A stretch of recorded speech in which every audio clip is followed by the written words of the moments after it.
ಇನ್ನು ಮುಂದೆ ನಿಮ್ಮ ನೆಚ್ಚಿನ ಧಾರಾವಾಹಿಗಳ ಫುಲ್ ಎಪಿಸೋಡ್ಗಳು ಸನ್ ನೆಕ್ಸ್ಟ್ ಆಪ್ನಲ್ಲಿ ಮಾತ್ರ.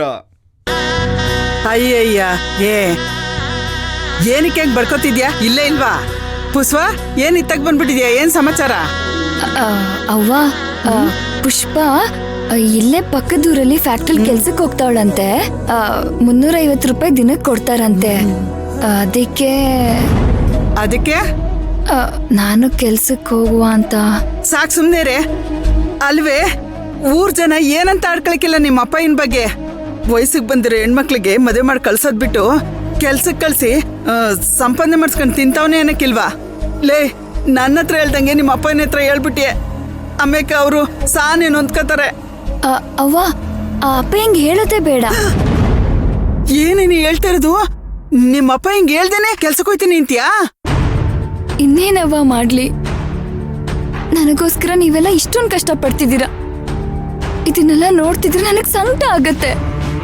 ಅಲ್ಲಿ ಬೆಂಗಳೂರಲ್ಲಿ ಮೈನಾ ನನ್ ಮದ್ವೆಗೋಸ್ಕರ ಅಂತ ಕೆಲ್ಸಕ್ಕೆ ಹೋಯ್ತಾವಳೆ. ಅಲ್ಲ, ಮೈನಾ ಕೆಲ್ಸಕ್ಕೆ ಹೋದ್ರೆ ಜನ ಏನು ಅನ್ನಲ್ವಾ? ನಾನ್ ಕೆಲ್ಸಕ್ಕೆ ಹೋದ್ರೆ ಜನ ಮಾತಾಡ್ತಾರ ಹೇಳು? ರಾಧಾ, ಮೈನಿನ ವಿಷಯ ಬೇರೆ ಕಣೆ. ಅವಳಿಗೆ ಮದುವೆ ಮಾಡಕ್ಕೆ ಇನ್ನ ಸಾನೇ ದಿನ ಐತೆ. ಆದ್ರೆ ನಿಂಗೆ ಮದ್ವೆ ಇವಾಗ ಮಾಡೋಣ ಅವಾಗ ಮಾಡೋಣ ಅಂತ ಎಲ್ಲ ವ್ಯವಸ್ಥೆ ಆಗಿ ಮುಂದಕ್ಕೆ ಹೋಗದೆ. ಈಗ ನಿನ್ನ ಕೆಲ್ಸಕ್ಕೆ ಕಳ್ಸಿದ್ರೆ ಆಡ್ಕೊಳ್ದೆ ಇರೋ ಜನನು ಆಡ್ಕೊಳಕ್ ಶುರು ಮಾಡ್ತಾರ ಕಣೆ.